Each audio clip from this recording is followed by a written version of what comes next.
haberler gezdiren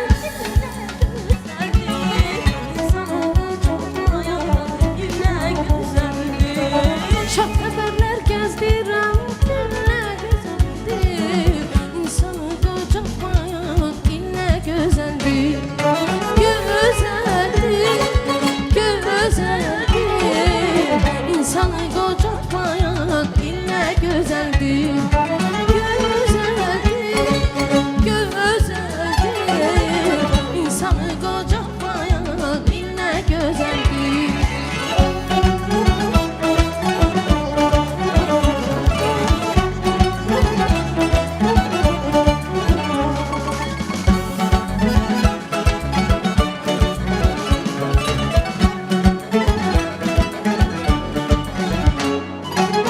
Çiçeklere bürünmüş şöyle güzeldir, sevincini insanlar böyle güzeldir.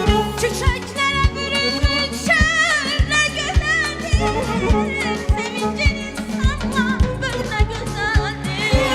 Şak haberler gezdiren diller güzeldir, insanı kocatmayan diller güzeldir. Şak haberler gezdiren İnsanı kocatmayan ille güzeldir. Güzeldir, güzeldir, insanı kocatmayan ille güzeldir.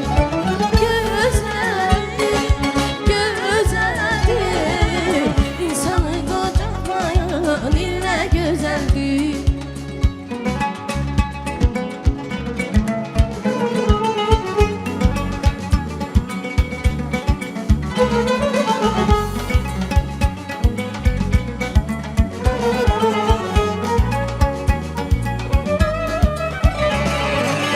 Daim güler gülümser yüzle güzeldir, Safiye'nin aynası gözle güzeldir.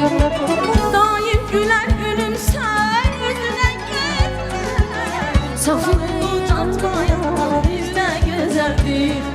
Güzeldir, güzeldir, insanı kocatmayan yüzle güzeldir. Güzeldir, güzeldir, insanı kocatmayan ille güzeldir. İnsanı kocatmayan ille güzeldir. İnsan